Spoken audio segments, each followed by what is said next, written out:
Beth and Rip's Yellowstone story continuing in their own spinoff could prove bad news for the couple. Kelly Riley and Cole Hauser's Beth and Rip characters are a staple of the Yellowstone cast, emerging as the leads of the neo-western after Kevin Costner's Yellowstone exit. Since day one, Beth and Rip have been with us, fighting alongside John Dutton as his most loyal stewards. After John Dutton's death, just days before the Yellowstone Season 5 finale, a report prematurely confirmed that Beth and Rip's story would continue, with Riley and Hauser leading an offshoot of the flagship. The ending of Yellowstone Season 5 allowed Beth and Rip to move on from protecting John Dutton's legacy when Case sold the family's heirloom ranch to the Broken Rock tribe. With the Duttons fulfilling a forgotten promise, Case and Beth stepped away from their family's 7-generation homestead and moved on, respectively. Case settled at East Camp with Tate and Monica near the reservation, and Beth and Rip also started a new beginning that included their adopted son, Carter. Now that the Lovebird story will continue outside the flagship, there's one thing we know for sure about what's next for them. In Yellowstone Season 5, Episode 14, Beth tells her husband that she bought a ranch in Dillon, Montana. Beth notes that the little house and big barn are why she chose the homestead, noting its irrigated hay meadows where Rip can earn a living managing about 600 pairs of cattle. The end of the episode shows Beth and Rip moving onto their new ranch satisfyingly, with Beth looking out across its thousands of acres into the mountains. If Beth and Rip's story ended with the Yellowstone Season 5 finale, their lives would forever be frozen at that moment in time. Therefore, if Yellowstone ended with that scene of Beth, Rip, and Carter, it would preserve the family's happily hard-earned ever after. While Rip notes that the ranch, located 40 miles west of Dillon, won't be very active, Beth notes that the property's isolation aligns with her desire to live without tourists wandering in and out of her life.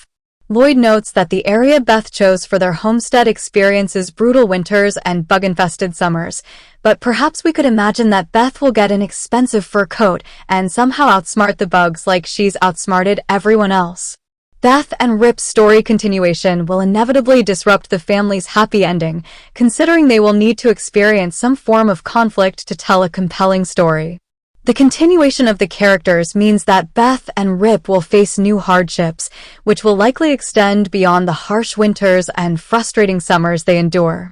While the new Dutton Wheeler Ranch pales compared to the Yellowstone, which comprises hundreds of thousands of acres, Beth and Rip maintaining 7,000 acres of private land and 20,000 acres of BLM land will come with corresponding hurdles.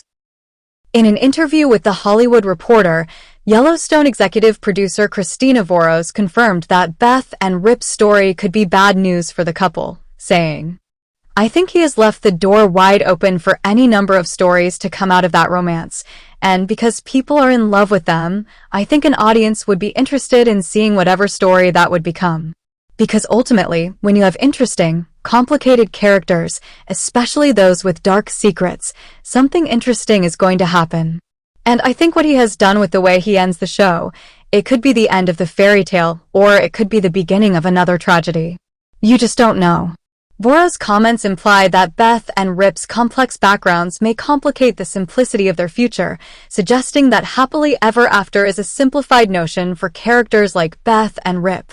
Voros directly implied that Beth and Rip's Yellowstone story could be the beginning of another Dutton tragedy. Her take on the couple's Yellowstone fate is that Yellowstone screenwriter Taylor Sheridan set up Beth and Rip's conclusion so that their story could go in either direction, equally inclined to evolve into a fairy tale as it is to end in disaster. There's no doubt that the couple share a deep love for one another, but Voros' comments insinuate Beth and Rip's spin-off story could test their marriage. It's worth considering that Beth and Rip have always existed on the ranch with a common enemy, fighting for the fate of the Dutton legacy side by side. Without a common enemy to attack, one has to wonder where Beth and Rip will channel the chaotic energy that embroils their experience, especially since the Yellowstone Season 5 finale suggested the land in Dillon, Montana, wouldn't be kind to the couple, adding stress to their situation. Voros noted dark secrets in her comments, which could hint at Beth keeping Rip in the dark about aborting their pregnancy when they were adolescents. Rip knows that Beth is infertile, but the couple has yet to process the trauma of why that happened together. Still, while new experiences could drive a wedge between them, it's difficult to imagine an ending to Beth and Rip's story in which the couple separates voluntarily, especially considering Sheridan's history of penning indelible power couples for Yellowstone. That said, Bora's comments suggest tragedy could follow the couple regardless.